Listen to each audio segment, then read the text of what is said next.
Houston, Texas. Asked my sister to introduce me to some people in the oil and gas business. I didn't have a dad. My dad died when I was 8 or 9 years old, and I would spend the next, say,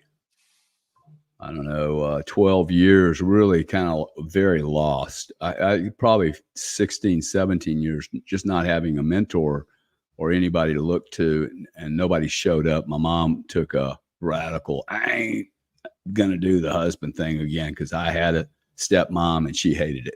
So Grant and I grew up without any alpha around us. We were the alpha. And we would chew most people up into pieces. I go to Houston, get a job, asked a man, hey, this is my resume. What would you do if you were me? A guy named Dan Montgomery, never forget him. And he said, I'd become a gas buyer. And I'm like, that sounds good to me. I had no clue what it meant. And he said, look, you guys go to lunch a lot. You meet with people, you'll understand how to negotiate, and you get to go on bird hunts and fishing trips, and you meet ExxonMobil and BP. I'm like, oh, that sounds awesome. I got a freaking job. Now he didn't hire me. All I asked him to do was give me some advice. And then I was smart enough to say, hey, could you just introduce me to a few people and I'll take it from there. And he introduced me to 4 people. I begged one man into giving me a job. His name was J.B. Bell, and he worked for United Gas Pipeline. And at 21 years old, I got a job being a gas buyer on a pipeline that was 36 inches wide, okay, completely empty. And it was built underground, of course, and it was built from Laredo, Texas, all the way to Houston. And it was empty, dude. My job was to fill it up. 2 billion cubic feet of gas. It was the dream of a freaking lifetime to get a job like this. I think they paid me like 40 or 50 grand. And quite frankly, that was gross overpayment for my knowledge. I would spend the next 3 or 4 years there and then started moving my career into finding a platform that would suit my particular character. And that took me 4 years to find that. And then it was Katie bar the door. Once I found the platform, by the age of 27, I was making 70 grand working for this really big oil company. Hated it. My old boss. What'd you hate about it? Well, I just three levels above me. They had no clue what they were doing. I would not go into war with these people. See, that's the way I think about everything. I go into a team, I'm like, hey, is this team going to show up on a Saturday when it's raining? Or are they going to is that guy willing to dive for the second base to get on? I am that guy, dude. I get bored very easy.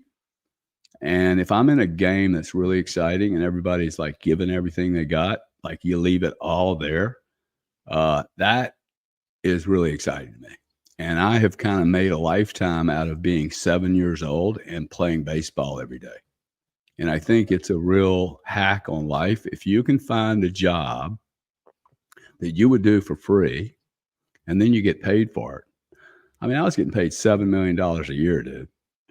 And couldn't believe I was getting paid $7,000 to do the job. I was like, man, this is so much fun. It's unbelievable.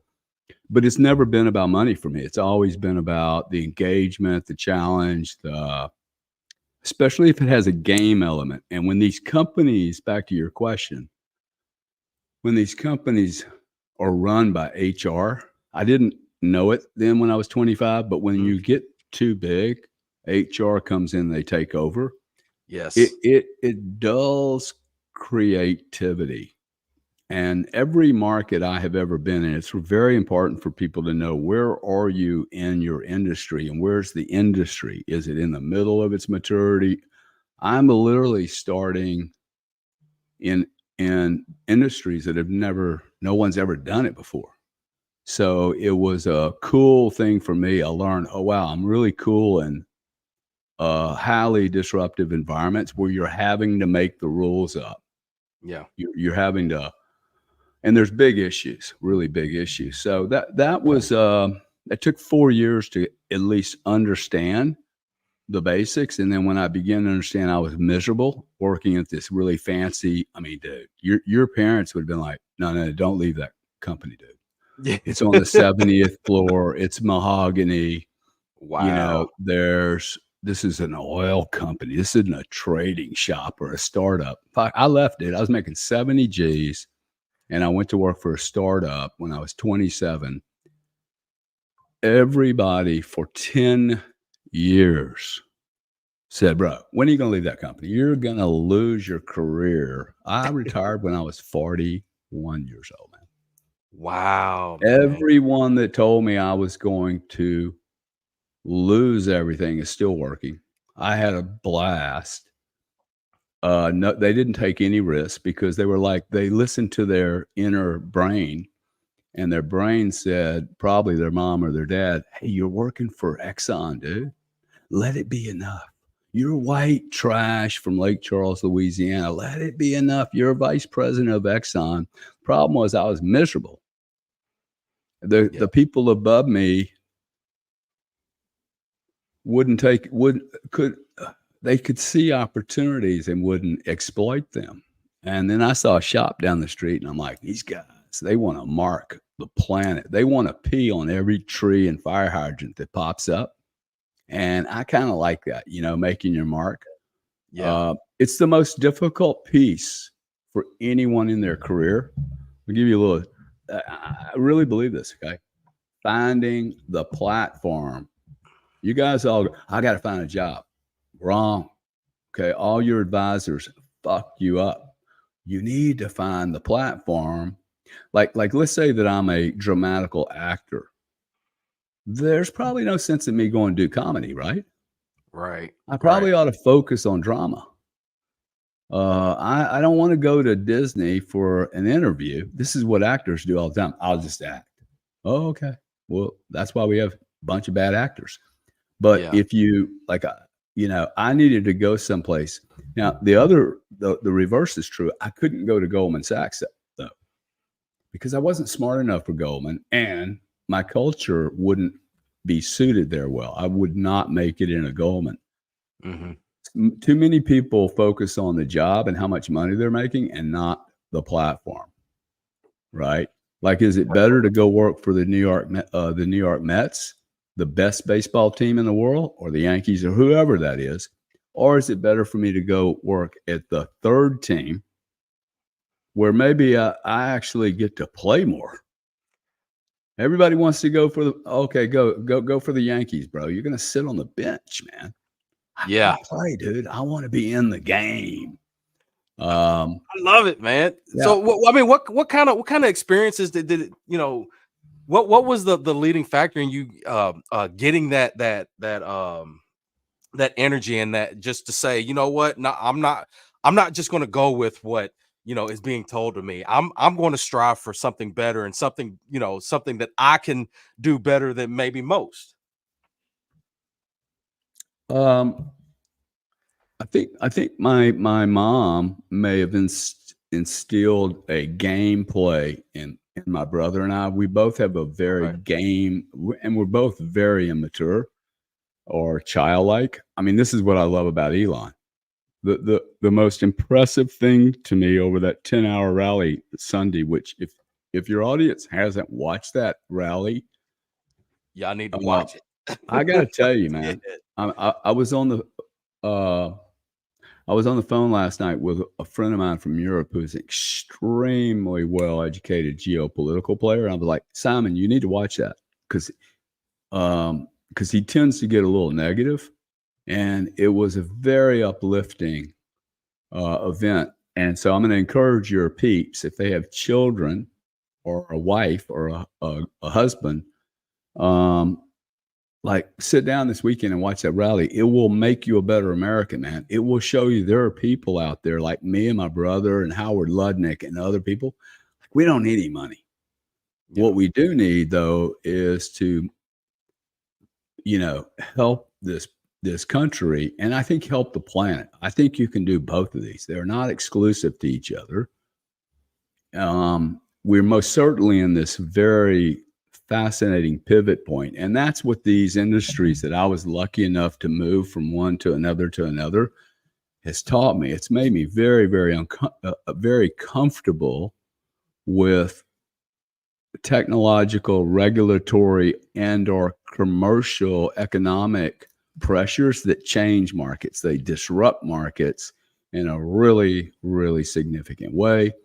Yeah. Natural gas and electricity now trade on half-hour to 1 day time frames.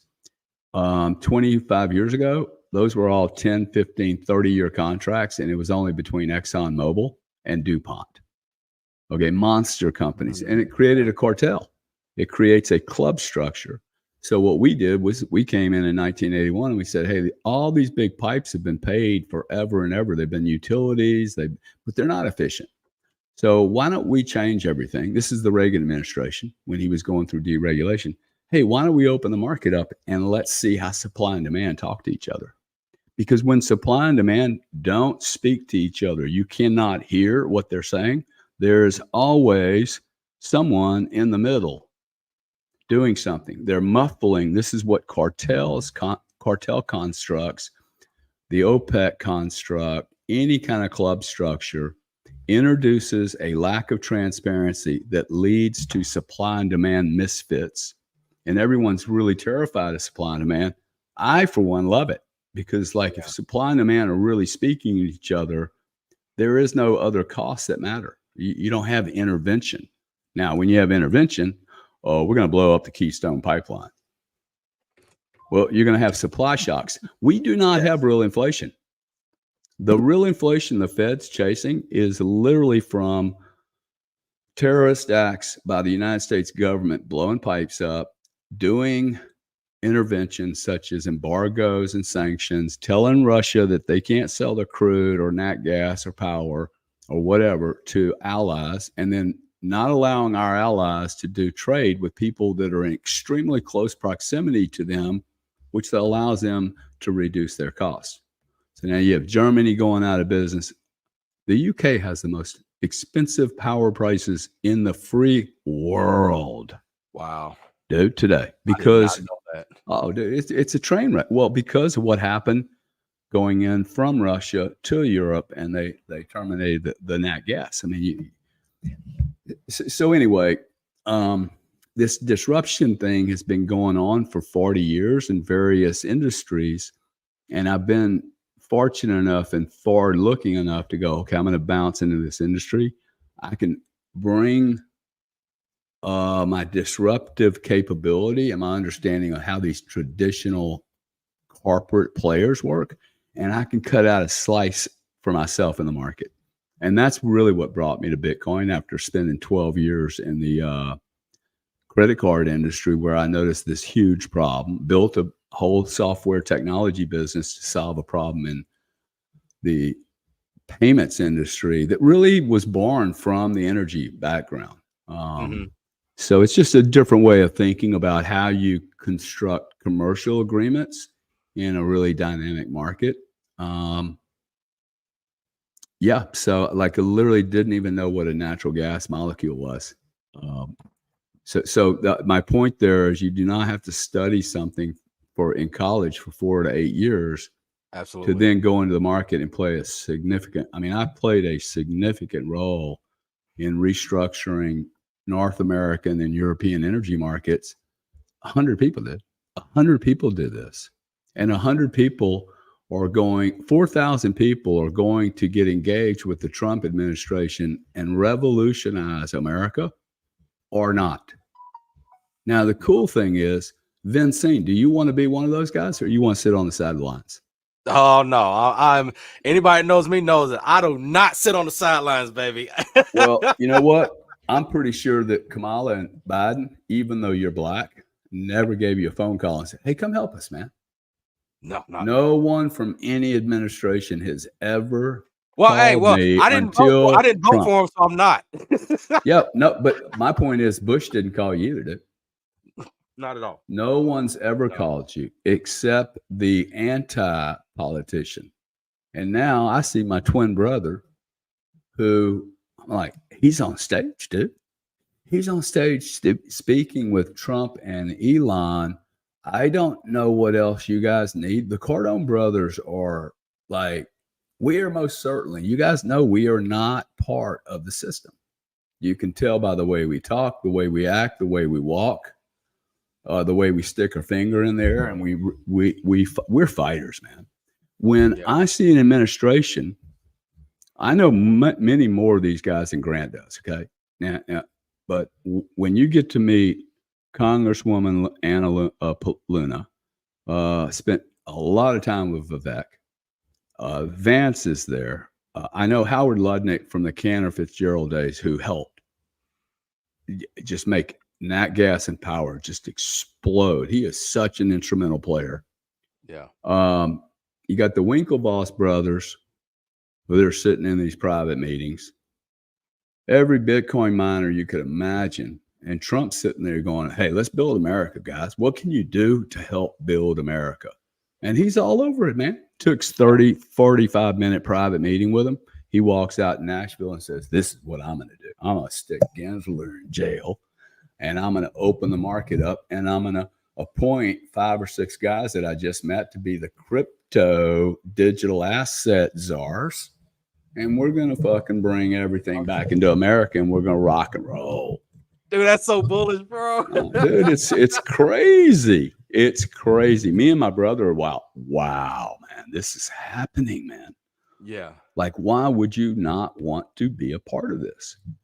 So when you first heard of Bitcoin, because we don't get a lot of story on especially people that's actually, really made it. When you first heard of Bitcoin, what was your first impression? It was in 2016. I did a little research on it. I was in the middle of building a really big business, and didn't really pay a lot of attention to it because I was just focused. And one thing I started looking at Bitcoin when it was $800, and people are, oh, you were an idiot. I was building a $500 million exit, man. So I think it's okay. I missed it. Oh, wow, gosh. Guess what? My average cost is $40,000 today. Okay. I will continue to add. I own a lot of Bitcoin. I bought, I think, 2 coins at 8,018.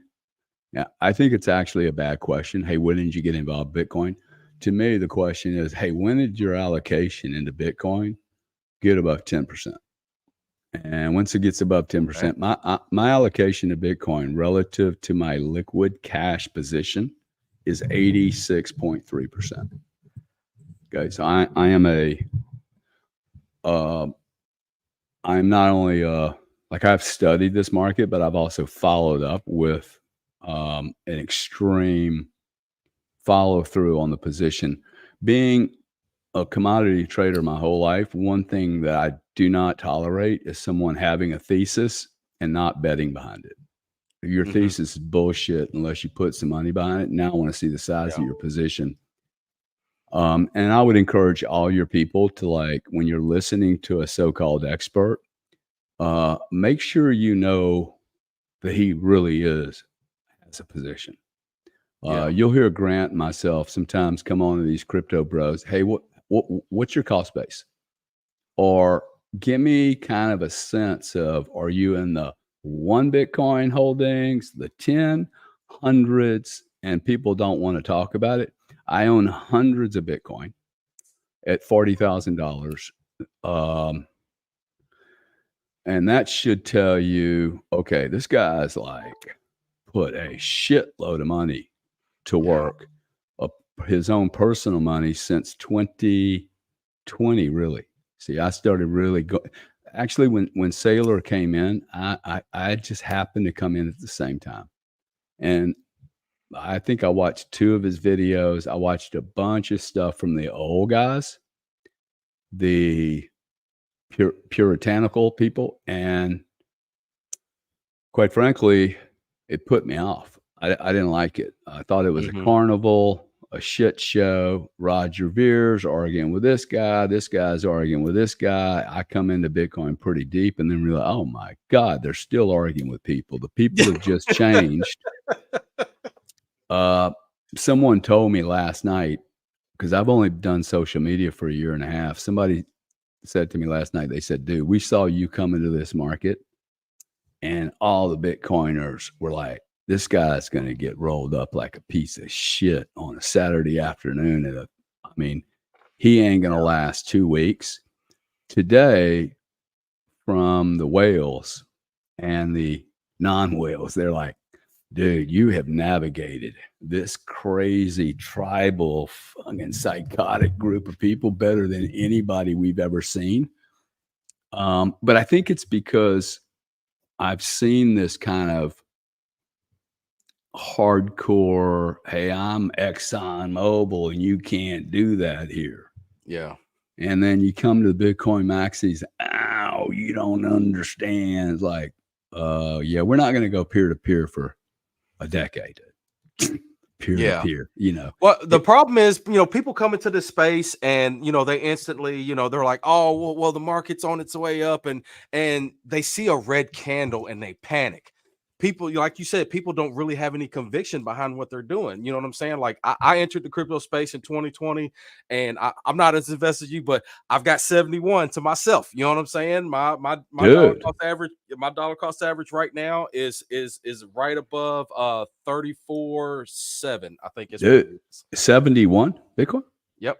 Bro, you're a monster, bro. Hey, Nah, you guys, nothing. No, dude, yeah, but 71 Bitcoin at any price is going to change your world, dude. You will most certainly, if you don't do anything stupid, you will change the world for your offspring. That's most certainly. That's right. As of right now, that's a retirement nest egg. You know what I'm saying? So, but I have to, like you said, hopefully eventually it'll go above that. And would you say your cost is under 40? Yes. You're going to make a lot of money, my friend. Y'all hear that? I'm gonna be on Cardone left. No, I'm just playing. No, you most certainly will be on. You'll be in the top 1% of the world, bro. That's man. That's amazing because I was with my daughter. I was with my daughter the other day, and we walked into a store, and she picked a coat out for me. And she said, "Hey, you want to check out?" I said, "Oh, I really like this." She said, how much is it?" I said, "It doesn't really matter. I like it." Now I'm going to look at the price tag of $17,000. I'm not going to buy it, right? Yeah. And she looked at me. She's like, "Wow, she's 15." I said, "Like, Allie, you really want to get to a position where you can afford anything you want? Yeah, isn't that cool, freedom?" She's like, "Whoa." I wasn't trying to give it to her like, why, I mean, I don't really show a bunch of shit off. And she knows that, but the power to be able to not worry, and you're going to be in that spot, dude. My point was, this is a seesaw like at the elementary schools, right? Right now, the system is built such that most people are way down here. This middle class, you guys talk about the middle class like it's like this. Yeah. No, it's not, dude. See, it's what if you do it like this? It's a bridge. And the middle class is I'm at the very tippity top, dude. I'm comfy up here, okay? Like, and I keep adding my Bitcoin because I want to be at the very, very, very tip top. Because when this son of a bitch starts to do that, flip or flatten out, I don't want to be in the middle. Yeah. Okay, imagine you're in the middle and this thing, all of a sudden now you're all the way over here on the end. You do not want to be, this is a normal bell curve. You want to be as far close to the wealthy as possible. You can say that's outrageous, but why would you want to get, it's much, much harder for the governments to go and attack billionaires. We have so many lawyers around us.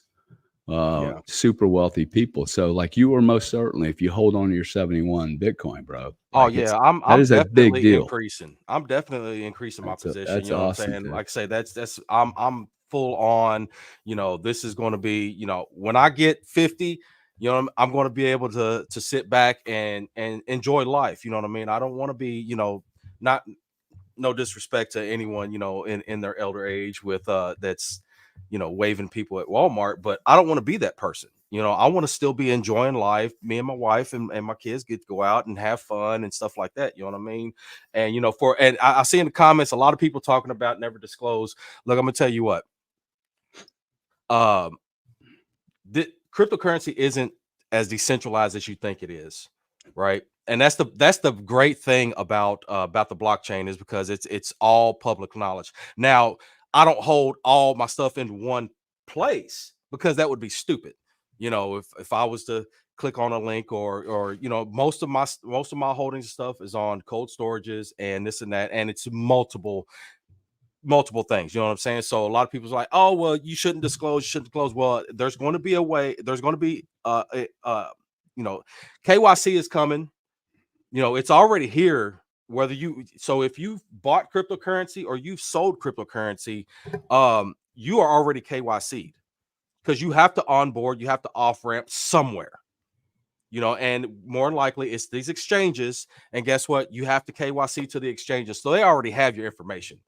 If so, just throw that out the book. You know what I mean? So just talking about what you have, I mean, it's not necessarily a bad thing in my opinion, because it just goes to show that, look, I'm invested. I'm not just sitting up here on the screen going, oh, hey, go buy cryptocurrency. No, I'm full on believing this, man, because like I say, my belief when I first started getting into crypto was that this was going to be my way to get out. This was going to be my way to level the playing field of you know, financial stability, because you know, I didn't come from, you know, anyone as far as like business mindset on, oh, I knowing how to trade stocks or knowing how to do this and know how to do that, you know, in these upper echelons of education.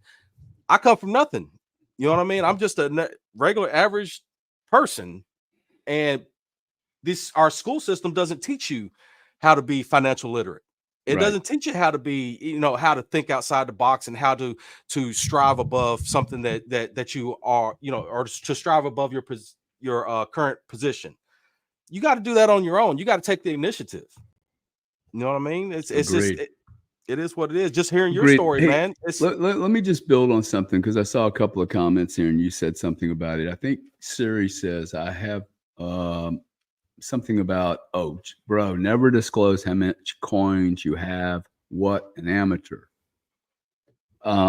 First off, I haven't disclosed anything. Secondly, if Vincent wants to say he's got 7, 10, 70 Bitcoin, I think that's not the issue. First off, I didn't ask you how many you had. I asked you what your average cost was. yeah. See, average cost,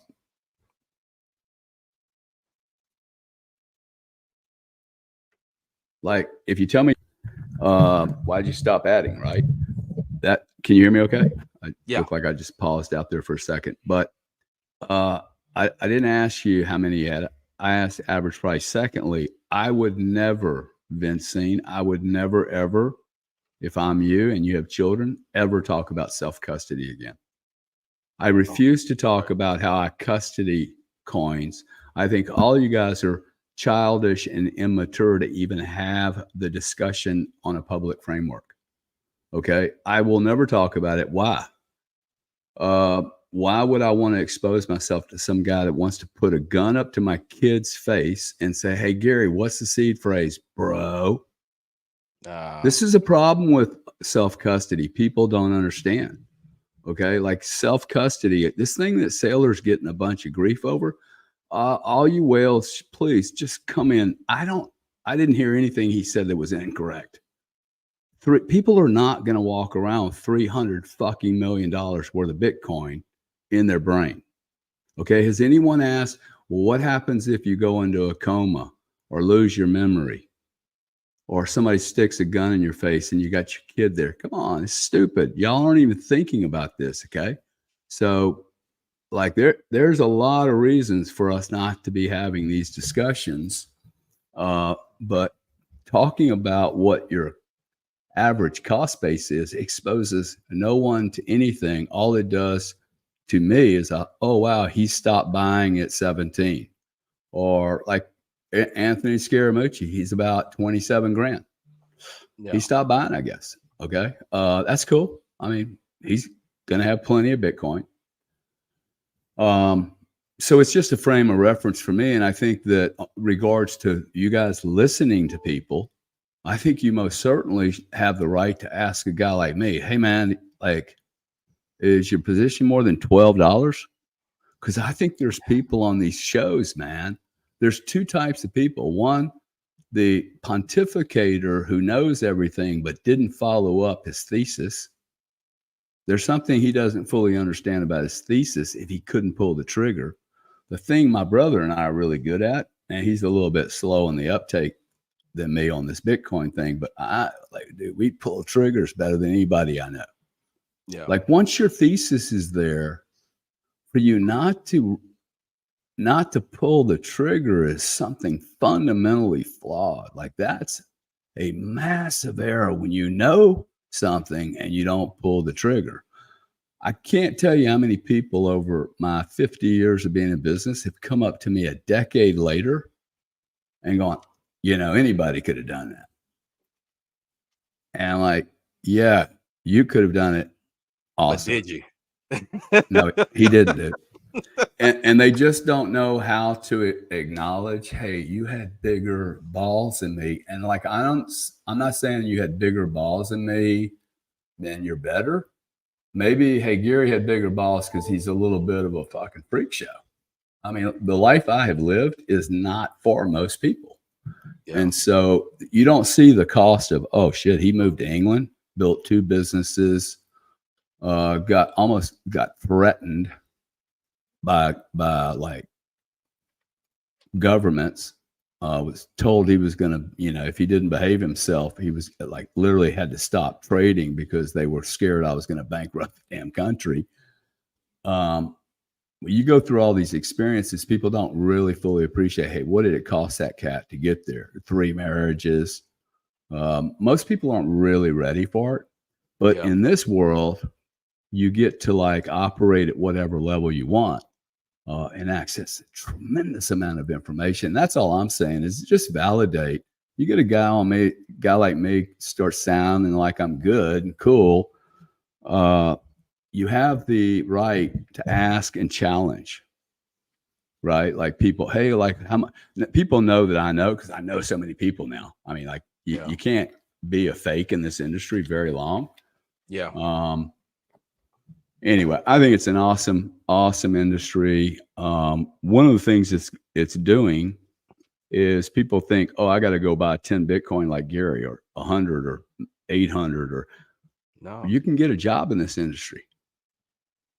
Okay. You spend 25 hours studying the white paper, read a few books, read The Cost of Tomorrow by Jeff Booth, read The Bitcoin Standard, a couple other books. Start interviewing with people, man. I mean, I need a co-host. I need people that can create memes. I'm doing all this shit myself.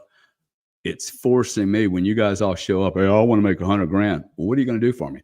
I'll study the white paper. Bro, you should study the white paper before you came here. Don't ask me for $100,000 because at $100,000, I'll work 2 more hours and now I'll stick my head in AI. And by the time I'm done, I won't need any of you guys. Because, I mean, this shit's getting real now. Like, I am building things that I'm not even a coder, man. I'm literally going in and going, how do I do this? How does Gary do this? And it's so if you're not careful, you're going to get fucked up bad. Okay. How old are you? I am 42. Yeah, you're 42. If you're 27, 37, 32, 42, 50, you are fucking primed to get just fucked because you're being lazy. Okay, you're going to get fucked because you sat on the couch, man, and watched TikTok. You should be studying right now. This world is changing so fast. Wall Street didn't even fucking know it, dude.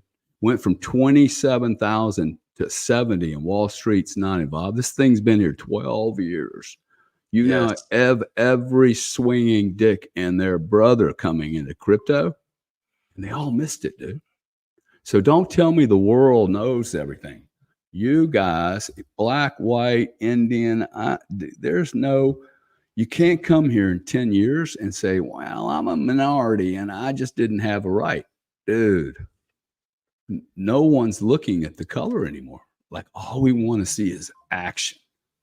Well, You know, here's the thing with that is they want somebody to tell them what to do instead of them going out thinking for themselves and actually doing something. They're like, oh well, CNN told me that Bitcoin was bad, so not even looking at it, not even educating themselves on. They're just like, oh well, CNN said it must be true, or you know what I'm saying, or so and so said it must be true, and it's like, dude, you gotta, like I spent 2020 to now.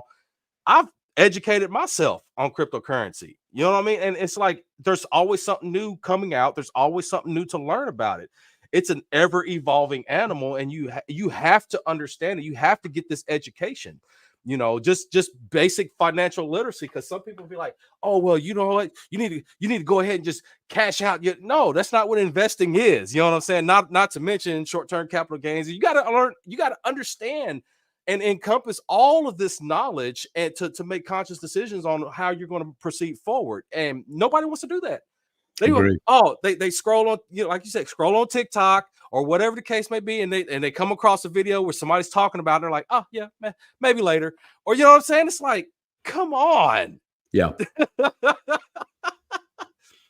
So I have two questions that I usually ask everybody. Sure. And because this is called Behind the Bullshit, it involves some bullshit. So there's two times in your career, it could be anything, where you have some positive bullshit, you have some negative bullshit that either helps you or hinders you, or was just unnecessary for you to deal with. You know what I mean? A positive thing could be like, hey, you know what? I got fired from this job, but it provided me this opportunity to move forward into something better. And then on the flip side of that, you got your negative where it's like, you know what? This was just some straight bullshit. I wouldn't wish this on my worst enemy. So what would be a positive bullshit thing for you?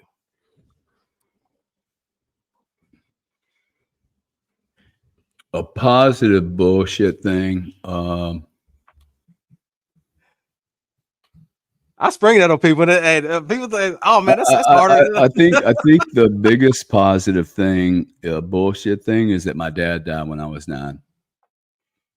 I asked Grant one day. He and I were chatting on video. I said, "Hey, let's just pretend like." Well, first off, I have noticed something that a lot of really, really impactful people on this planet grew up in single mother homes, probably like you, right? Nope. No, not you. Nope. I got my dad around. And Elon, like a lot of us, I don't know what problem that creates, but I asked Grant, I said, hey, all our cousins, our brothers, our sisters who did have father, none of them have come close to what he and I have accomplished, at least economically. And more people know who we are than they know our cousins. Okay. I'm not trying to make our cousins bad, but I'm just using my little universe.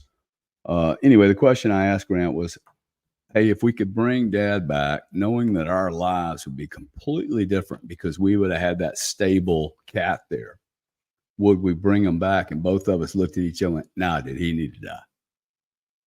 It was our journey. It was our journey for a reason. Yeah.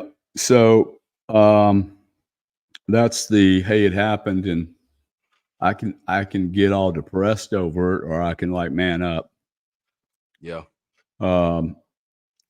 Is that the right kind of answer? Yeah. I mean, hey, it could be any. There's no right or wrong. You know what I mean? It is what it is. Yeah. That's definitely. I definitely think people pass through your lives, whether it's early or later in life. They pass through your life for a reason, and whether it helped you or hindered you. It is what it is. You take your learning lessons, and then you move on from there. You can't stay stuck on a particular situation because you'll never be able to grow outside of where you're at that moment. Correct. I mean, I will say that I think that all Look, most people watch these shows because they want to get rich. Let's be honest. Yeah. And I think that's cool. There's a number of different riches, though. There's not just one Yes. rich. Where was I going with that? I think that. I mean, I've never focused on the money. It's not been my main driver. My main driver was to be on the baseball field and play. Mm-hmm. Like I wanted to be in the game, man. Even if it's a smaller team, I'm okay with not being on the top team. I think people like I would always go work for a guy like me over a corporate. I'm gonna learn more, man. Yeah.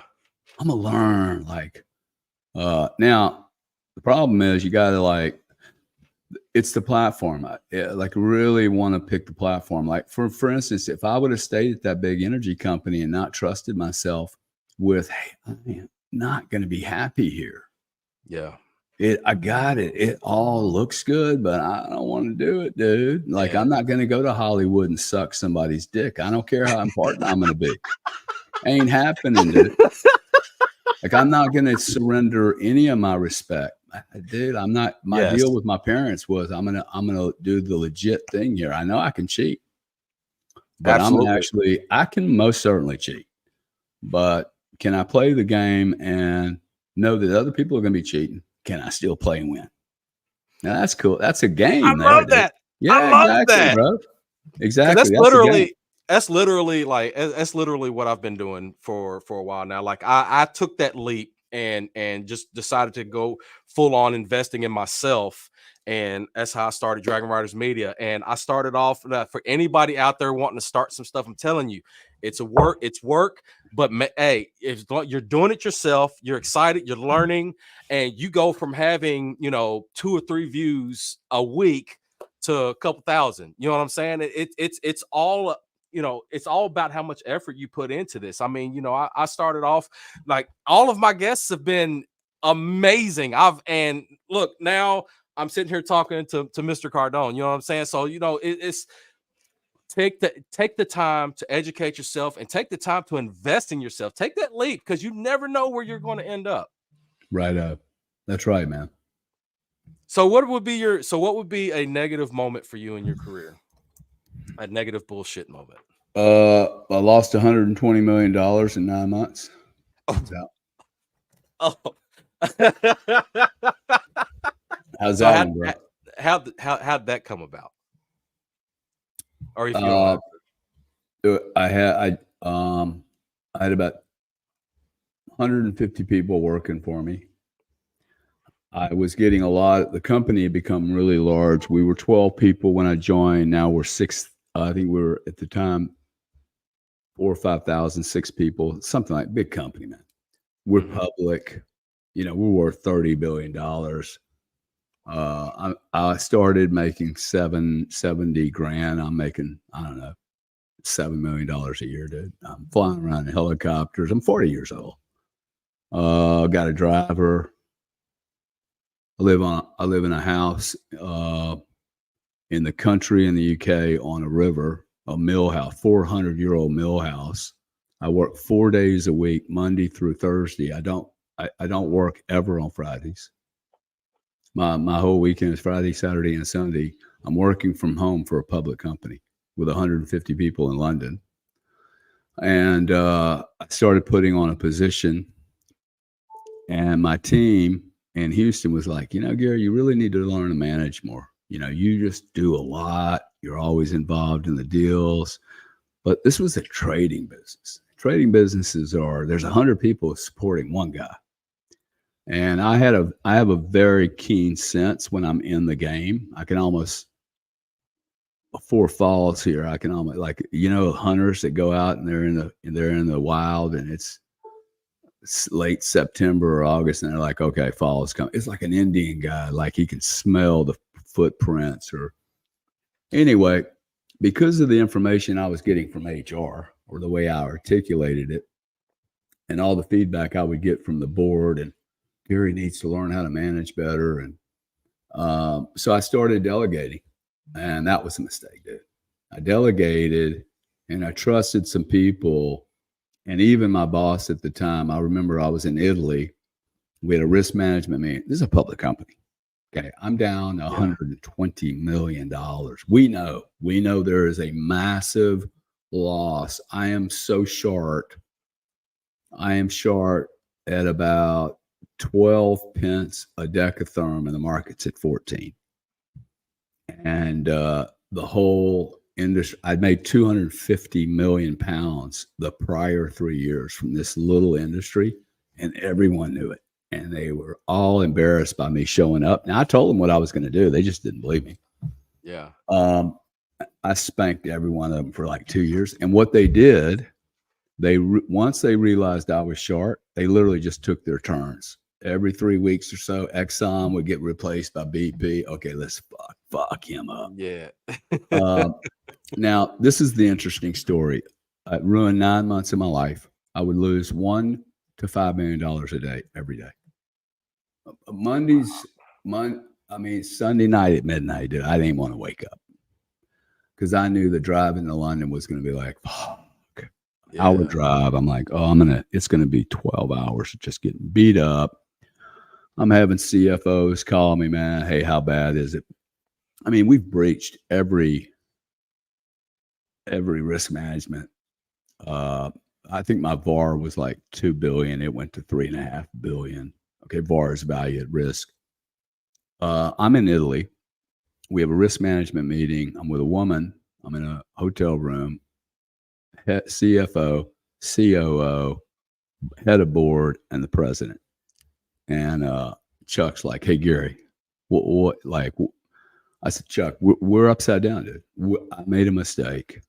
I'll take the bullet. Okay, why don't let's close the position out. I've been with these guys 17 years. I said, look, let's close the position out. We'll make it public, and you guys can shoot me in the head on the Wall Street Journal and just say I went rogue. I went rogue. It wasn't really anybody's fault, right? But the stock would take a massive hit. I was going to lose all my stock, 17 years. But look, I was the guy on the ground there. Dude. I thought that was the right thing to tell these guys. Hey, look, man, I'll go down. Remember, I approached this from a baseball team, kind of. Oh wow, I didn't hit the ball, dude. Y'all need to bench me. Chuck, being the great boss he was, said maybe we should double the position. Maybe, Gary, you've always been right before. Maybe we should double up, dude. Like if we go to the board and just double up your position, we put $150 million in the market. We'll push them right back. And this had worked for 7-8 years, man. I ruled this market. The market didn't even price until Gary showed up. Like I was a very significant figure in this game. And I looked at him and I said, Chuck, I'm wrong, dude.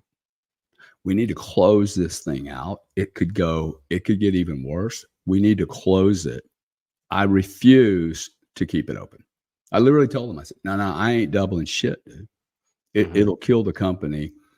And this is why you want a guy like me working for you, because I didn't lie to him. No, bro, this is a fucking train wreck. I already knew my bonus was out the window. I just offered my 17 years, right? Hey, shoot me in the face. We closed the position that week. I immediately started pivoting. And this is the thing about this question you're asking. All the money is made in the pivot. When people go through these experiences, and this is why I share the $120 million loss, because nobody expects me to say that. I learned so much from that, bro. I made $1 billion fucking dollars from that mistake. And I will make many billions after that. Yeah. That mistake and the ability to go 6 months later, I bought an entire storage, the entire storage for the United Kingdom. 98% of all the storage over a lunch table. 6 months later, just from the pivot. Okay. We paid 555 million pounds at 1.7, I think the conversion rate. So $800 million asset acquisition. Cardone goes from losing $120 million on one of the biggest shorts in the UK's history to owning all the storage in one country, bro. It was like, But see, it unburdened me. I was able to like get away from that gravity. Like Yeah. I couldn't even think about doing a trade, man, because the weight was so heavy. So this is a good example for if you have college debt or if you have other debt, you have to get rid of that shit at 20% and 18% before you start buying Bitcoin. You can't invest while you have all these weights around you. And this is why people Yeah. get panicked out of these markets. They get pushed out of the market because their position's too big, their debt's too big, or their time horizon is too sharp or wrong. And they don't cut their mistakes, man. And then Yeah. they don't. And then if they do cut their mistakes, they tend to cut their winners too soon. So anyway, Absolutely. dude, if you ever want to, if you ever need to fill up 3 hours of mistakes, though, I can do all 3 hours. That's what happens when you do at bats enough. Yeah, I mean, but hey, it's the mistakes that gives us those needed learning lessons. You know what I mean? Like if you go through life winning and winning and winning, like when you get your first loss, it's like, oh, it's detrimental. People can't handle that. You know what I mean? And then they turn into a recluse and lose everything. You know what I'm saying? But if you're steadily having losses along the way, you're still learning along the way. You take those losses, you move on, and you come out even better on top. You know what I mean? Right. Just like this right here is. I wish I could, man. But like I said, that's why I tell people about cryptocurrency all the time. It's like they don't understand that the little losses. Yeah, the chart's down on the. Now I'm talking about blue chips now. The chart may What be is down. what is a blue chip? Okay, I would say maybe Give me an example of blue chip. top 100, or maybe I would say top 50. Let's narrow that down a little bit. Top 50 tokens. Bro, Well, hey, I've 50, made quite a bit off of top 50 women you've ever even looked at. You can't come up with 50 blue chip women. Oh, okay. Is that fair? Hey, that is definitely fair. At That's 40 definitely years fair. old, dude, if you can't come up with 50 blue chip women, I'm sure you cannot come up with 50 crypto projects that are blue chip. Oh, well, Blue chip. in my position, in my opinion, like I say, it's I consider top 50 because that's what I mostly trade with. Yeah. And I make money off of it. I mean, Yeah. so it's anything below that is more risky. And then of course the degen world is definitely wild west, hit or miss.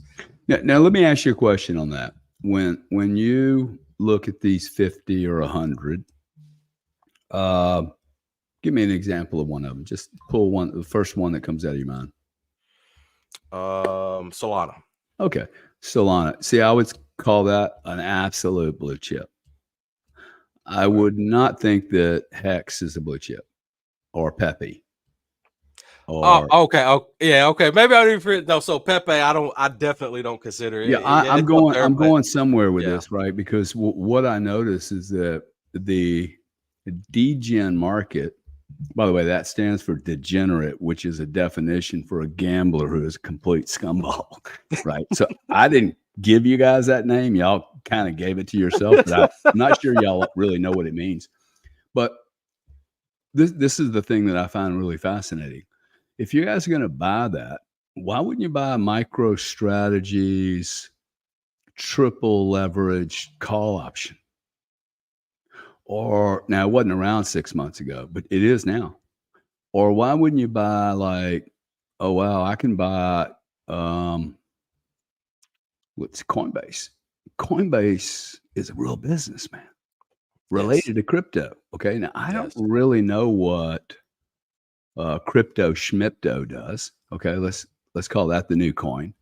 But if I'm investing, like if I'm just trading, it shouldn't matter. You should just chase volatility. But if you're in the crypto world and you're like, hey, I want these tokens, I'm like, wow, why wouldn't you chase a token that has a business behind it also? Right. And I think there are some businesses out there that, for instance, the miners.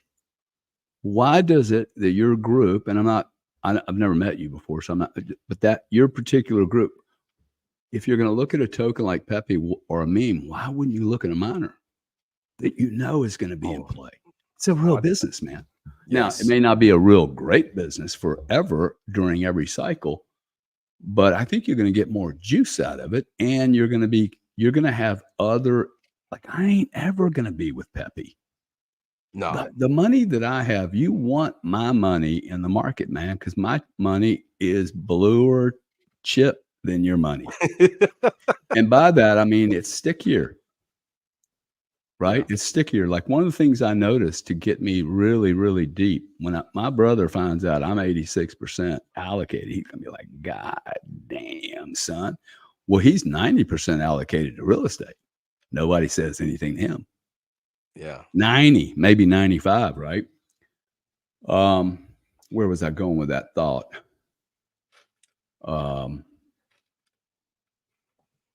Well, I just want to address. So, Please. AJ, man, we're not telling you not to buy anything. You know what I'm saying? Buy whatever Everybody you has want, their man. strategy. Yeah, exactly. You buy whatever you want. Everybody has their strategy. You know what I'm saying? I'm just saying, as far as myself, I don't consider Pepe meme tokens, all that stuff that have nothing behind it, no kind of real world utility or business behind it. I don't consider them any. I don't care if they was number 10, like Shiba. Like, I don't consider that something that I would consider a blue chip. You know what I mean? I'm talking about something that has, like, some of these layer twos that have real world applications to them, that are partnering with companies like Visa and stuff like that, that are trying to, like, XRP would be one. XRP would be one. They have full on payment system. You know what I'm saying? It's like, but Pepe and stuff like that is not what I consider. But at the same time, you buy what you want. I still buy my stuff in DeFi. You know what I mean? I make a few $100 here and there, but you know what I mean? It's like, as far as my long term, I would consider, like, long term plays, something I would buy continuously. I would DCA in, or even actively trade. I don't do meme coins. I Right. used to, and I got wrecked quite often. You know what I'm saying? But it's Yeah. I'm buying. Listen, I'm not trying to make anyone wrong. I'm Yeah, simply asking a question. Hey, do you look at these other alternatives? Because if you like that kind of action, you should love 3MST or SMST, which is the 3 leverage chart on MicroStrategy, which I'm actually looking at doing as an insurance policy against my Bitcoin. The point I'm trying to make is, for you guys that have been looking at this token bit world, I maybe would expand your universe a little bit, not just go immediately to memes because you think that's going to run. You yeah. have an opportunity to front run real money that's sticky. And I would just, like, if you're going to chase all the volatility, I'd go chase all the volatility relative to this market. There's other options other than, 10 below Solana. See, for me, 10 below Solana, none of those guys are going to make it, man. I don't, and there is no real world asset application today until they start showing a P&L that shows income. Okay. And you guys can't run this shit on me about they're doing a deal with Visa. I have a deal with Visa and MasterCard and American Express. And unless I do all the heavy lifting, that deal never turns into anything.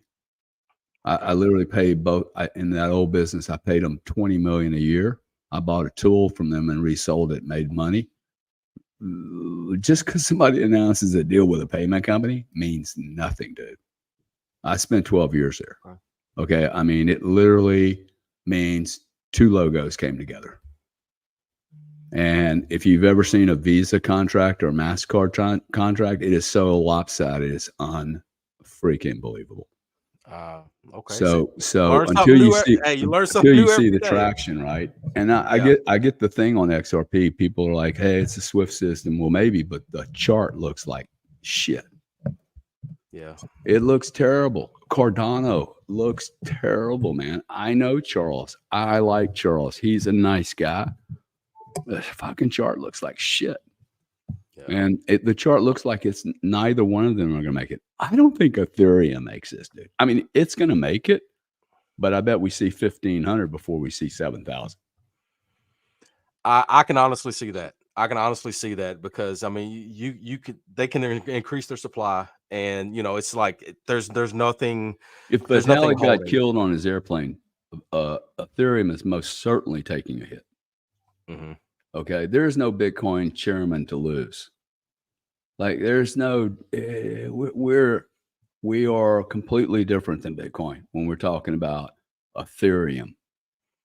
Okay, $300 billion. I don't know that it makes any money whatsoever.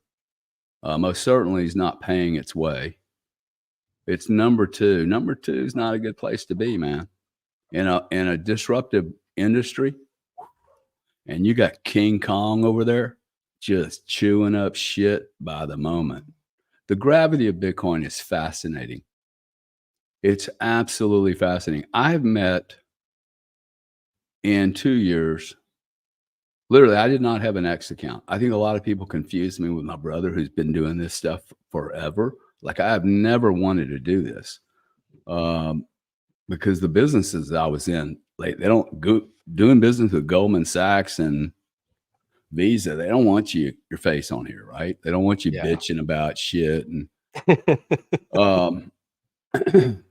but one of the things that got me really interested was not looking at the price. It was looking at the talent pool that was coming here. Now you can look at me and go, hey, this guy's crazy. Okay, cool. But you can't dismiss the other 50 guys that look kind of similar to me, man. And they're all deploying lots of money to it or lots of time. Yeah.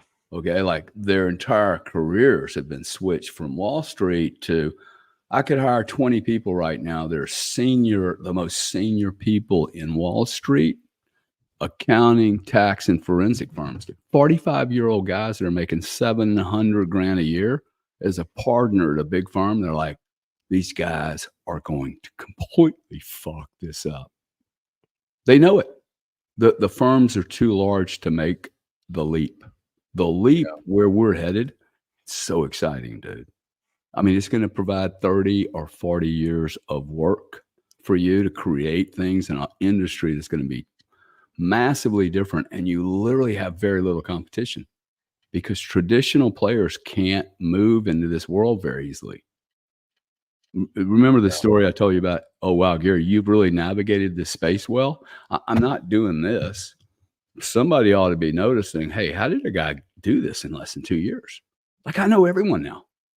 Yeah. I bought a company. I've got $7 million in a company called Node 40. If you guys have more than half of Bitcoin, you have to contact Node 40 and get an accounting solution with them. You're going to be audited.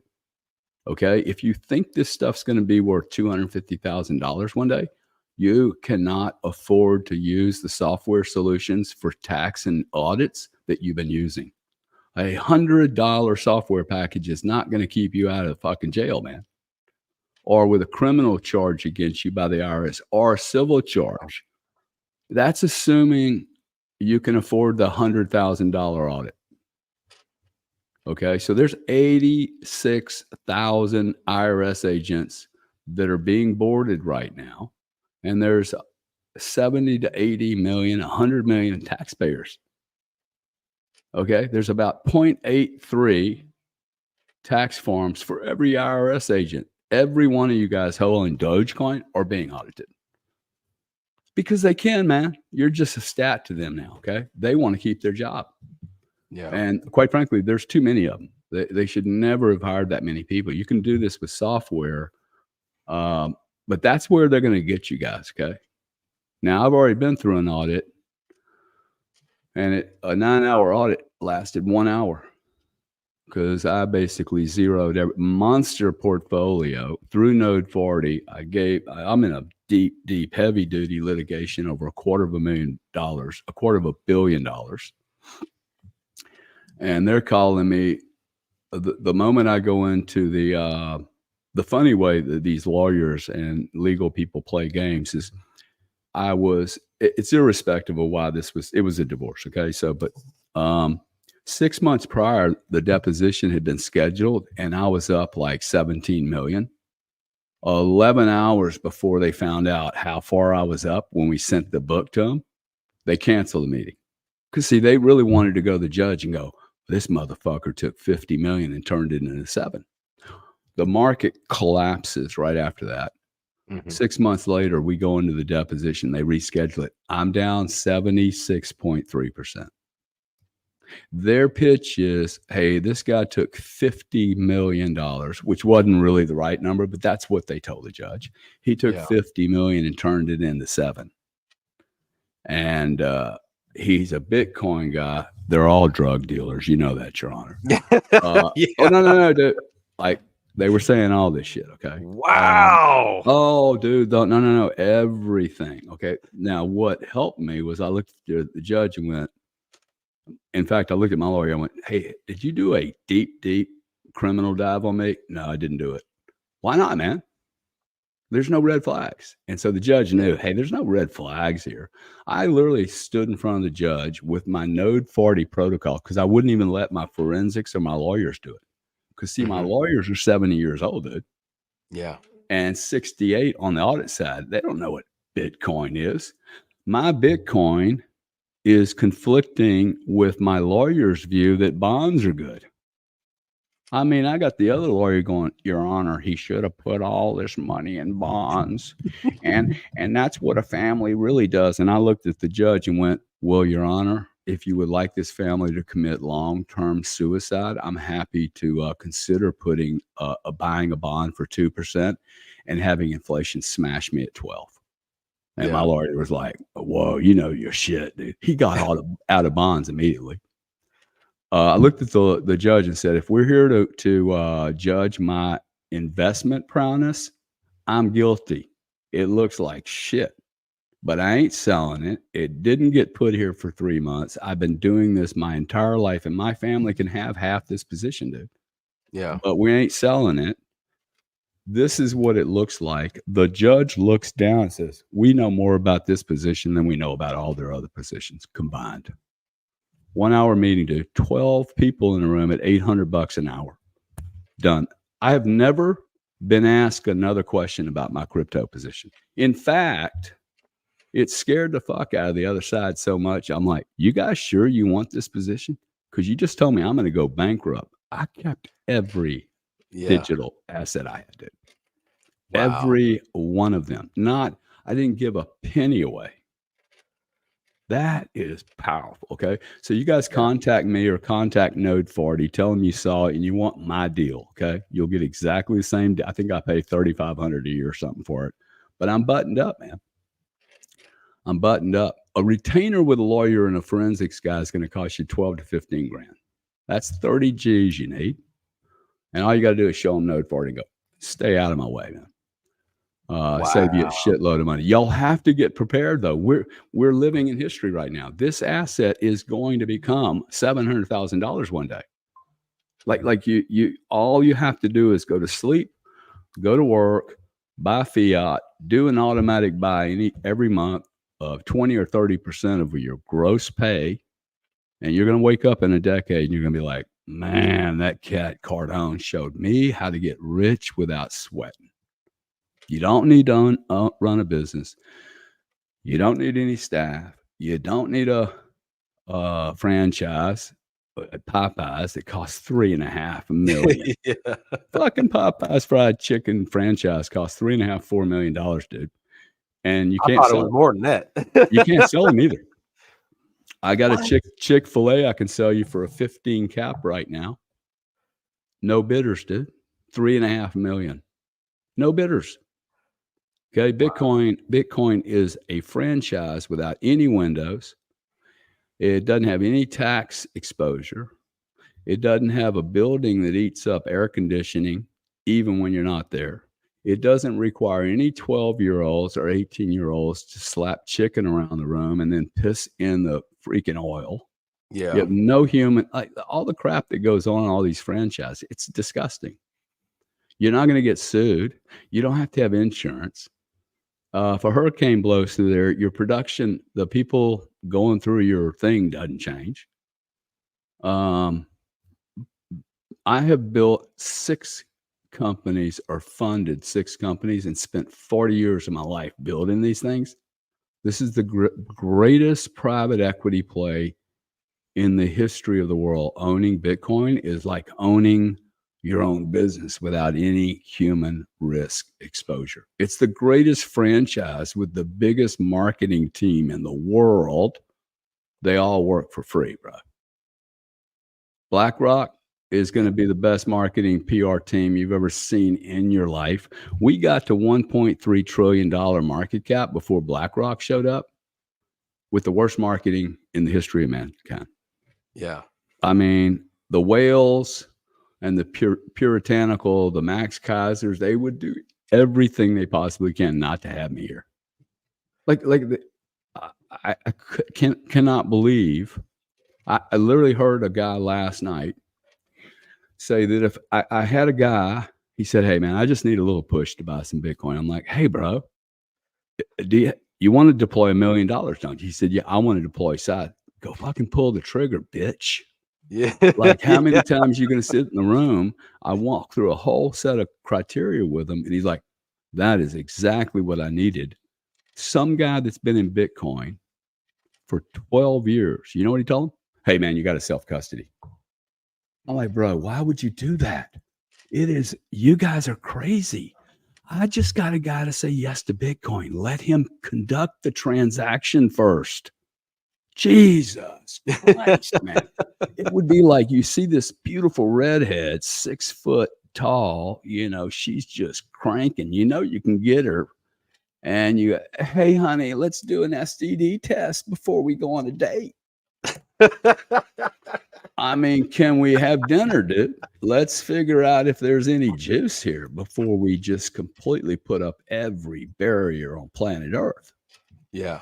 Right? So we just want people in this thing. Once you get a taste of this shit, it is really, really powerful. I know it's very hard for people to understand it this way, but it will most certainly make me more money and give me more connections. I'm getting ready to say something I think is just stupidly bullish. I am going to develop more lifetime relationships and make more money and do less work than all the industries combined. I've never seen anything like it. It's almost too good for most people to believe. They look at it and they're like, "No, it just can't be." My whole life has literally been set up energy, then payments and technology. And I'm like, wow. And supply and demand has been my core thesis. Supply and demand, when they speak to each other, they work perfectly.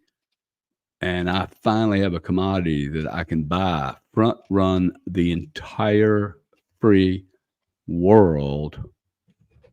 And I still probably have 3 years of front running to do. Wow. Yeah, bro. That's very insightful, man.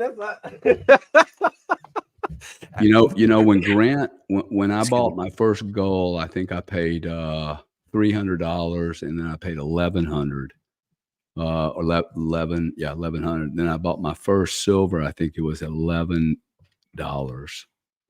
Grant and I bought our first apartment doors in Arizona. They were $35,000 a door, meaning you buy 100 doors in an apartment building, you're paying $35,000 a door. I started buying Bitcoin at 22, at 8, and then I saw it, and it's going. This reminds me so much. Oh wow, I'm never going to be able to buy a $60,000 door ever again. That's where we're headed. Okay, everyone's going to own this apartment door. There's 21 million apartment doors here. There ain't 22. There's 21. 3 or 4 million of them are never going to be used. So there's 17, 18 million. There's 2,700 billionaires on planet Earth. They're all worth $4.5 billion each. 100 of them takes $1 billion, 20% of their stack, and puts it into Bitcoin. If they lose the stack, they still have $3.5 billion. Yeah. And they have losses they can claim. If they do what I think they're going to do, they'll be the richest people on the planet. That's 10 people, man. 10 to 100 people out of the 2,500 billionaires. There's 62 millionaires. Just make an allocation. Let's call it $25,000 each of them, times 62 million, divided by 70,000, millions of Bitcoin.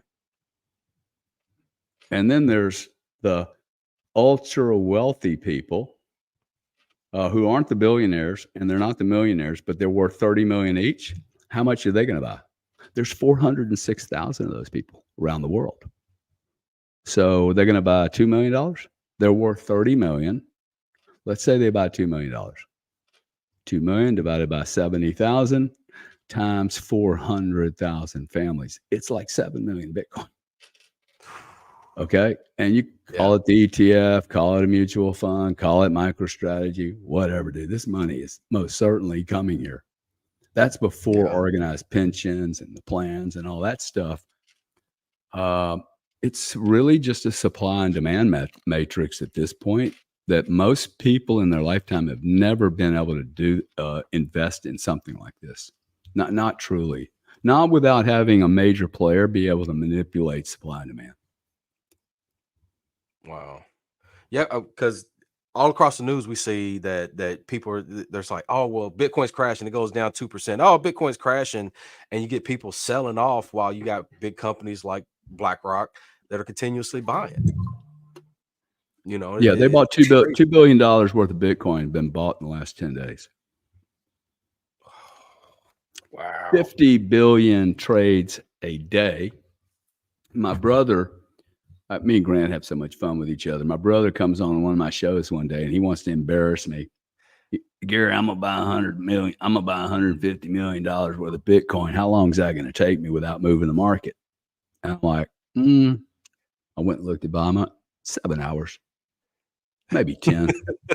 He's like, that's bullshit, dude. I went, bro, we do 50 billion every day. You're 150. Yeah. Like, okay, that was at 55,000. In fact, I was at 27 and 37, 30 back down to 32. He starts calling me laughing. Hey, you can't hold 37. 32, he didn't buy it. At 39, he didn't buy it. At 42, he didn't buy it. At 49, you know, everybody's waiting for a discount. The discount is right now, man. Yeah. And this volatility, the cool thing about Bitcoin, for guys like you and me, it goes on sale 10 or 15% almost every month. Absolutely. I just got to wait for the blue coupon sale, dude. Like, I just got to plug in and go, when's Kmart offering Bitcoin for a 15% discount? Shit, it had a $4,000 move today. Yeah. Right? Yeah. That's the blessing of Bitcoin. No one understands this. Like, wow, shit goes on sale all the time. And you know, and like you say with the with older folks, you know, especially like telling my dad, I'm like, look, you need to buy some Bitcoin. Like, he's one of those like, oh, I'm going to keep my money up under my mattress type of guy. And it's like, you can't. Pop. See like, now, Pop, come on. Vince. Now he's the kind of guy. He's the kind of family member. I'll give you a little tip here. I don't know how old he is, but I have a sister who's 75. And I said, hey, Diane, what she's got some, I mean, she's got $4 or $5 million. She has been secretary for an oil company. Don't tell me you can't. I think at 50, she stopped working. You have to give it the right platform and invest properly. So she's going to be able to put her own body in her grave without me and Grant having to do it. We'll end up doing it. But the point that she doesn't need us is pretty cool, right? Because like 95% of the people that die, they die broke. They can't even afford their own burial. That's so like disrespectful. Anyway, I say to my sister, I'm like, hey, look, how much you have in your fund, in your mutual, whatever, your IRA? I got $500,000. Okay, what's it in?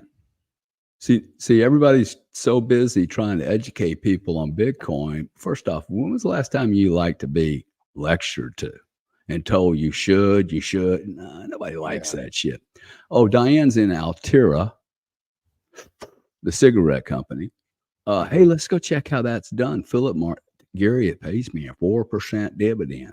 Well, of course it does, because the stock's a piece of shit, dude. So I show her the chart. Okay, I show her a little 4%. I then show her, hey, LIBOR's at 8. The Fed's at 6 or whatever they're at. And then I put Bitcoin on top of that. And I made her an offer. Now she's 75. I happen to know probably all that money is going to end up with my children or split between me and my brother's kids, like, why would we give any money to Grant? Totally unnecessary. That's my view. But I said to her, I said, hey, look, I'll do this.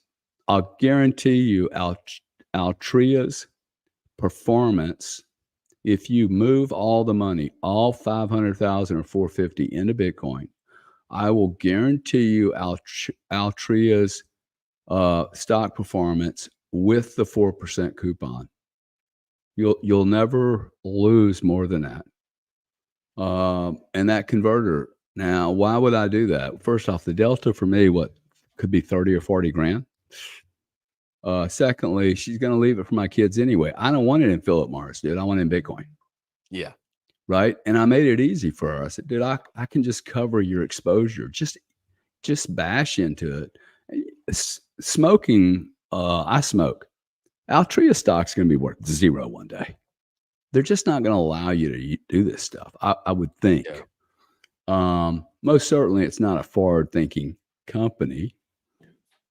Your dad will have stuff in a 401k. He won't even know what it is. He literally won't even know that he's supporting a criminal organization that he hates. So this is not hard, man. This is not hard to get people to move over. The funny thing to me is most people, when they do convert from traditional finance, the psychosis of investing is hilarious to me. They will take their tax planning fund, and that's the first Bitcoin they buy. So they go from, hey, it's way too risky, to I'm going to slam all my tax-free income in there that requires me for the future.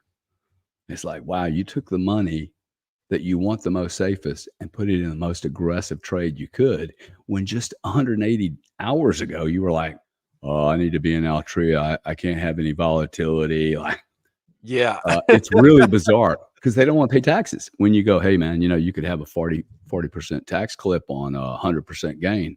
Oh, I could. I'm putting it in tax free. So it's hilarious. They go from one extreme to another. Funny enough, that's exactly what I did. In fact, I put my IRA in Dogecoin because of the tax nature of it. For me, it was a lottery ticket. It's a whole different story, but yeah,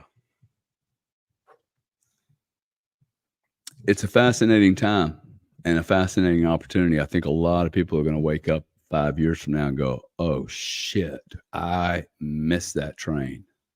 So I really missed that train. It took me about 6 months to get Grant to come around. He's now there. I mean, he's gagging now. When you see him stuttering on his words at 72, now it's going to be painful, especially when you're buying volume. He wanted to buy a shitload. I mean, I think he's 30 million. We just left him $30 million behind on that trade. I mean, that's a lot of money to, in 2 months. Yeah.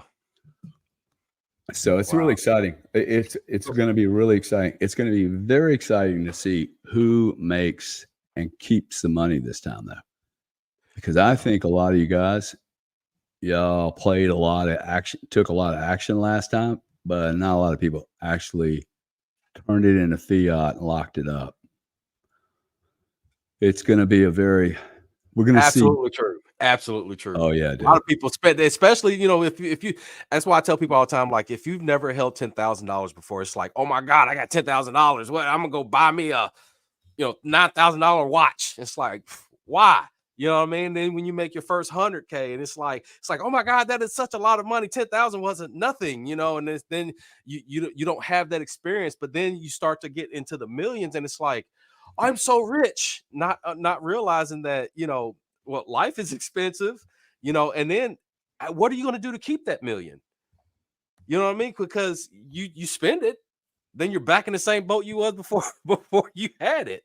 So, and a lot of people didn't understand that. They just thought, the last bull run was it was going to go forever. Everybody's like, oh, well, I'm making money. And then now, now they're just like, they're hoping and gambling on PP poo poo token, to get them back, get them back to where they was, and it's it's ridiculous. And that's why I preach education all the time. You know, I don't care where you get it, if you got to pay for it, if it's free, get you some education on what cryptocurrency is and how to market, you know, how the market is, and just understand what you're doing. Understand that, you know, there is, like, we have cycles of this. We have there's green candles and there's red candles. You know what I mean? It's like people are like, oh, well, I see one red candle and it's done and over with. You know what I mean? And it's not that. You got to understand, take a step back, zoom out, and see that Bitcoin has been doing this for a few years. You know, they're focused on today, when you got to take a step back and look at the entire market. You know, so with that being said, what do you think is the prospect of companies coming in and maybe absorbing some of these, well, because, you know, we have gaming, you know, a lot of different gaming stuff, a lot of different up and coming, like I would say, startups that actually have some type of tech that could help, you know, the crypto space or whatnot. So what would your perspective be on some of these companies coming in that don't have this, and saying, hey, you know what, I don't want to spend a few years and billions of dollars to develop this thing when this company has it already and they're into crypto? What do you think?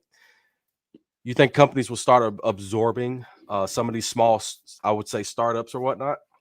No, Really? no, I don't think most of these startups or things you buy. I think there's nothing you can't do to replicate most of them.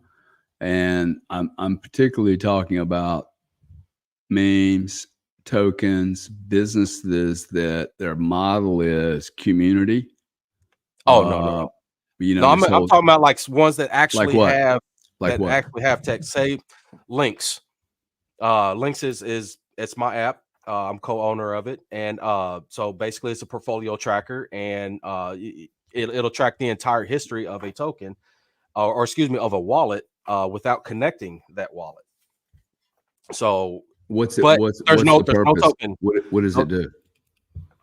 Well, it's specifically a portfolio tracker. Got it. And it's also I mean, I can't disclose, but it's been used for a couple cases to try to help resolve past transactions and clarity and stuff like that. So basically it takes the blockchain, puts it in an organized fashion, so it's easy to read, so you don't have to, Yeah, look, I think a business like that's actually performing a function. I mean, that sounds a little like Node 40. Okay. I like those businesses. The whole industry has no tools. This is a industry full of Ferraris and Maseratis and Lambos without dashboards. And what your links thing is basically a dashboard. Hey, this is my position. People, one, just the reaction, me asking you about your holdings and what your average cost was, you just see that and you're like, what's wrong with you guys, dude? Like, this is very weird from people like me who've been doing this my whole life. I'll go to Enron and go, hey, what's your cost base, man? What's your position size? Like, I know what everyone's position size is in all markets that I'm operating in. You come here and go, oh, don't tell anybody about your position. What are you, a fucking criminal? Are you hiding Bitcoin from somebody, dude? Because like, that's the only reason, unless you're totally into self-custody, which is a good reason not to talk about Bitcoin. Hey, I got 3,000 Bitcoin on this little ledger thing. Like, why would you? That's a problem. Okay. And like, it's a problem in that, like, nobody can just show up here and steal money from me and go into the bank with a gun in my face. That's a good reason why people would want to use a third party, right? Look, there's so many things to build here. The things I would be building on. See, the problem for you is you have to make sure that stays up to scratch, and you have to build it for the best company in the world. Absolutely. And unless that's built for the best company in the world, we'll have limited use. Like TaxBit has this big, cool solution for Joe Consumer. Well, guess what? Joe Consumer doesn't have enough crypto to charge anything for the service that you're providing, they have to now retool and build it for institutions. Institutions need these tools, not Joe Schmo. Joe Schmo's going to have it through Fidelity. Yeah. Right. Plus, like, who are you going to serve? You're not going to serve EW, Ernst & Young. You're going to go serve the smaller market. Now you have to collect credit cards and payments. Now you have to do customer service. You will not be doing this podcast because if you're successful, you're going to have 10,000 customers complaining to you. Yeah. So on the back end of that, it's not just a dashboard, because we also sell our node services, stuff like that, for a fraction of the cost of the big guys. You know what I'm saying? So we are attacking a different type of, you know what I'm saying? And it's scalable. Yeah. So I mean, I'm not just saying it's just it's scalable, but look, remember, I've come from really big industries, right? I don't think anyone's proved in crypto they have any capability to scale. We're not even close, man. Not even close to seeing the real volume. I have a client, Node 40, does 1 billion transactions a year, man. There is no software other than mine that can handle 1 billion transactions a year. And I'm not sure I could handle 1,000 of those clients. I mean, that scale, like, we'd have to just go, well, let's see, because we might be good at 900 clients, but 901 might break it. I mean, the capacity required to store this shit. We're talking about fractionated transactions, right? There's 62,000 people that work just handling credit card disputes in the world. $6 billion of overhead of a guy making 120 grand a year at Barclays, filing chargebacks from his peer at the consumer base of Barclays, who's also making 120,000 a year. And they're filing chargebacks. 62,000 people. No one has been able to build software to solve that problem. No one. And MasterCard and Visa have spent about $4 billion doing it. The reason is software isn't ever going to fix that problem. The problem is it needs to be centralized. And the credit card problem is decentralized. And that's why no one ever shares the right information. And then when you look under the hood, you're like, oh, you guys love this problem. You're making billions from it. You're pretending to fix it.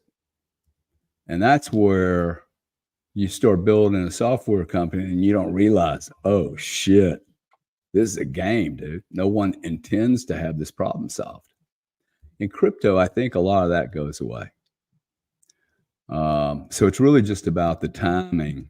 I think we're close, man. We're really, like, we're close when everything now has to get built and people are going to start paying for it, because we have regulations that are going to tell people, hey, you have to do your accounting now. You can't just, 46% of the people that are listening to this will die. I mean, we'll get a divorce. 46% of you with crypto will get a divorce, and you have not thought about how you're going to divide it. Okay. I've been through it. Don't think that you're not going to need a really good calculator. And you're going to need some lawyers behind you. 100% of us are going to die. And if we're lucky, we're going to leave, and I'm going to leave you with this, but we're lucky, you're going to leave your kids with 7, 50, 100, 1,000 Bitcoin. I've been buying Bitcoin since 2016. Let's say in 2040, I die. I have 1,000 Bitcoin I'll leave to my kids. I have 16 to 40. That's 24 years that I've been moving Bitcoin. I buy Bitcoin all the time, right? I even do some other crazy things. I lend it out. I'll do a swap. I'll move it to Fidelity. Fidelity, after 2 years, goes to Cantor Fitzgerald, and it comes back into my hard wallet because there's a depression, and then I move it back. My children will have no clue what happened, bro. The first question the IRS guy is going to ask is, where exactly did the money come from to secure the first Bitcoin? Now that's $100,000 question, dude, because she's Yeah. got to go get a retainer from a lawyer and a retainer from an accounting firm. I will probably have to already have done that. But they won't know about Bitcoin. They won't know about blockchain. They won't know about lending protocols or what Cantor Fitzgerald is. So while they're fucking doing their homework at 900 an hour, probably 2000 an hour then, right? They're going to destroy, like they're going to cost my kids a bunch of shit when they should be grieving. When Yeah. all I had to do was every year for $3,500. Node 40. This is what happened. Node 40, 2025. I didn't do anything in 2026. Gary did nothing. Print the report. It zeroes out. You got $100 million and it's zeroed. There isn't any questions an auditor can ask you if it zeroes out. Yeah. So our approach has been, oh, wow, this is awesome. This is pure math. The most complex portfolios in the world must settle to a fraction of a penny. If you can balance a portfolio of 1 billion transactions to 11 cents, there isn't any regulator on the planet that can ask me questions, man. Yeah. Like I want the questions to get to zero so they go, we have no other strings to pull on here. This case is closed. And then next year, nobody's going to fuck with me.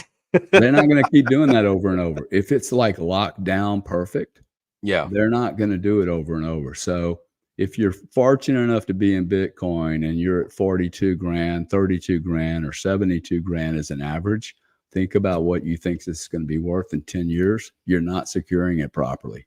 And it's not about your seed phrase. It's actually about what happened, where the money come from. Because you're right, dude. If you think you're on chain and you got away with something, I can assure you, I know these are my buddies. They know everything you've already done. I would actually be getting a meeting with a lawyer and go and cut a deal.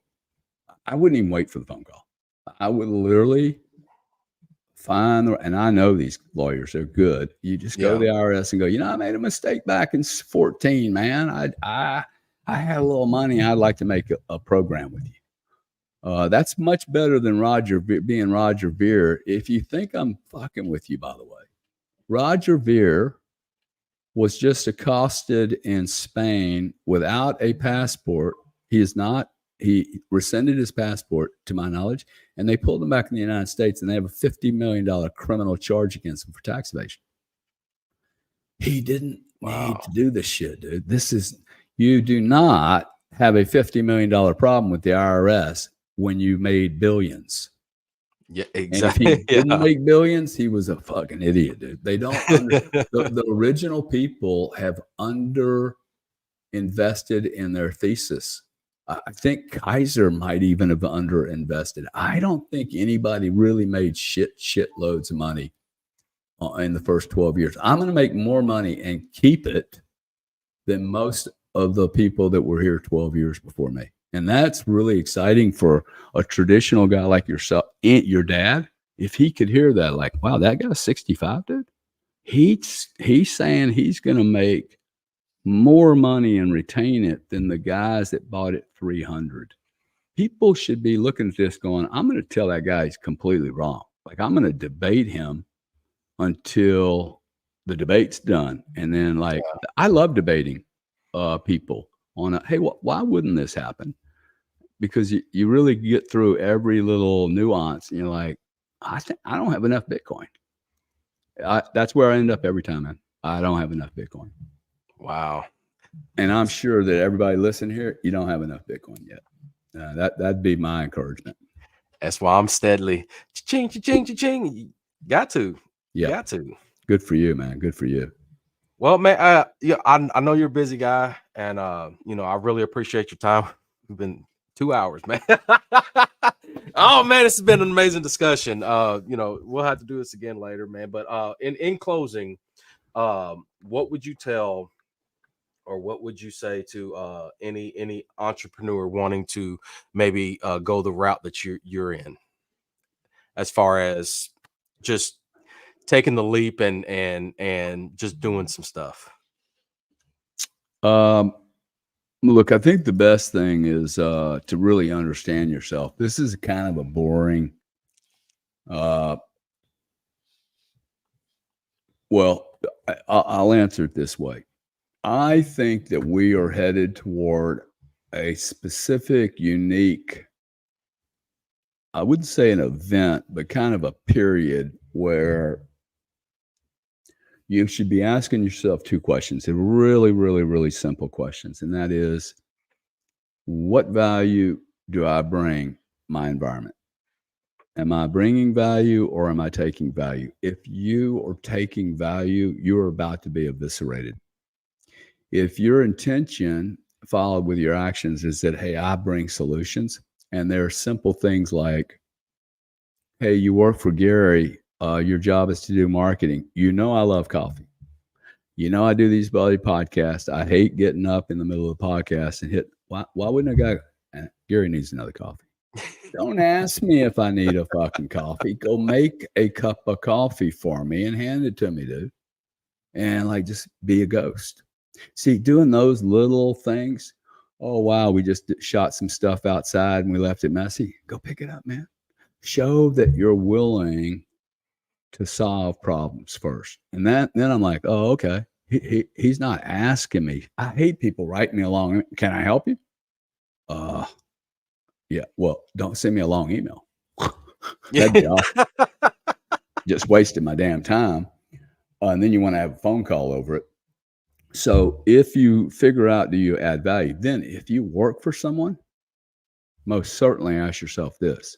Does this company bring value in a way that I can explain it in less than 2 sentences? By the way, all of this has to be done in under 2 sentences. You cannot do a forever and ever and not say anything, okay? Yeah. If the company you're working for is making a margin like Visa, 51%, and you can't explain exactly what they do and make sense of it, you should start looking for another job. So if you don't add value, start looking for another job. Seriously, because maybe you have value and skills, but the company won't let you.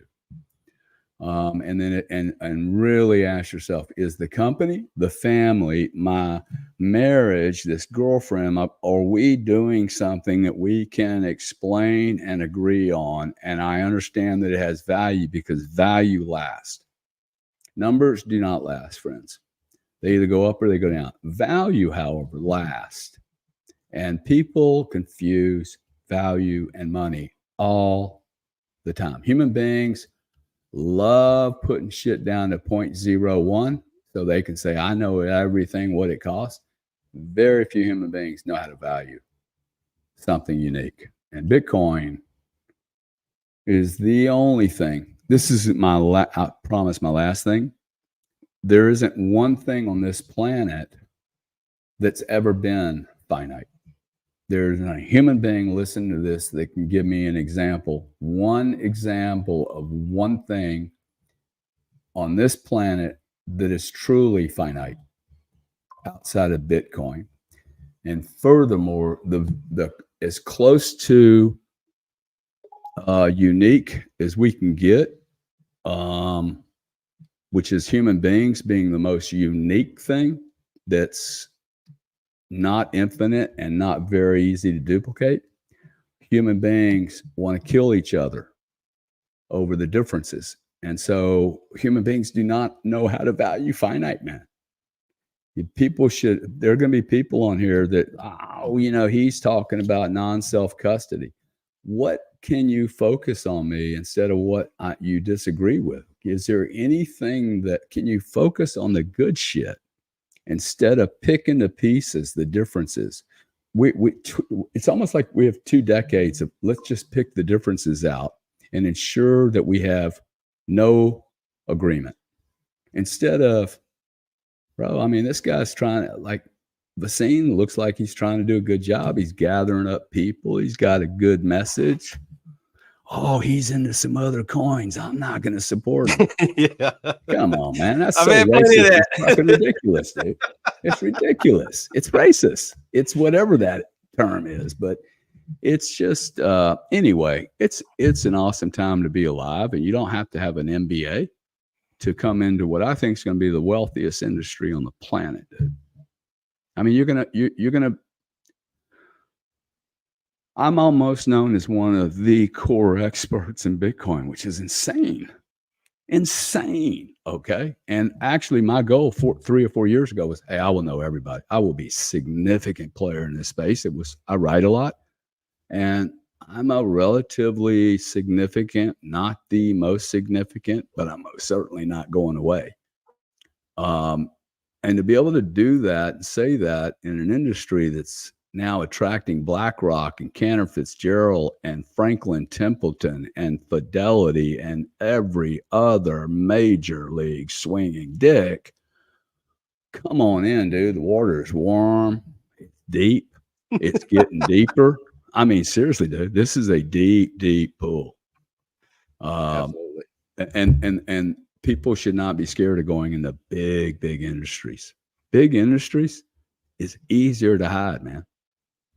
It's easier to learn, okay? It's easier to actually make some mistakes and survive it. In a small little business like marketing, selling a skincare product, your credit card processing statement blows up, or your inability to take payments, and your business is dead. Yeah. So I think businesses can be way too small. Anyway, really good to meet you, man. Yeah, you too. This is a great discussion. For anyone that hasn't followed this man already, make sure you go to all the socials. And man, he puts out a lot of great information. Man, it is wonderful to see someone as thoughtful as Gary to be such a Bitcoin maxi, man.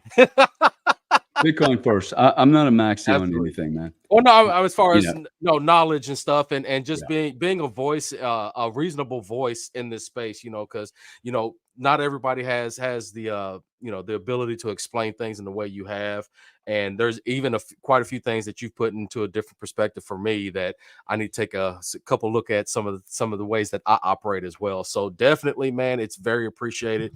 We appreciate all your info. And as always, if you haven't already, please shoot me a follow, like, subscribe for more content like this. I do this podcast every once in a while, and I have a very, very fun time doing that. And like I say, it helps out, and it's free. So with that being said, I really appreciate everybody once again. Thank you for showing up, showing out, and we will see y'all later.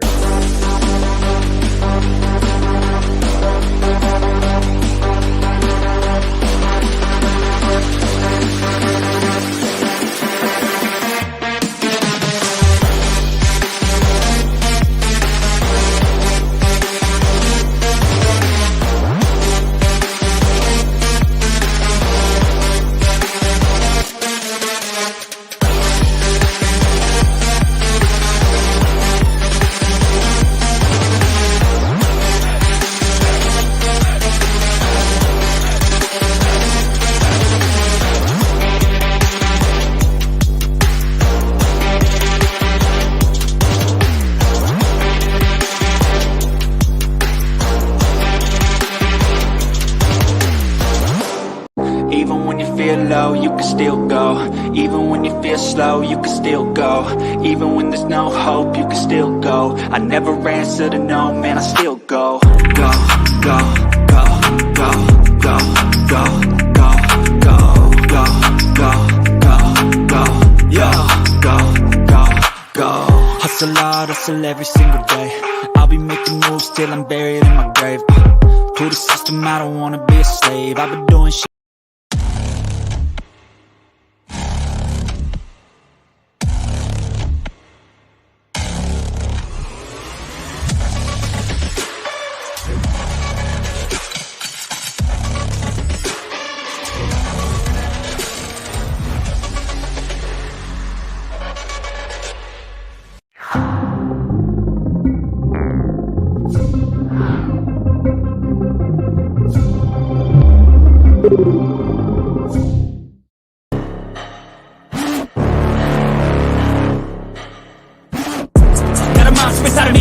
Watch out if you ignite me. The road ahead of full prophecy to be the greatest beast the world has ever seen. I feed him every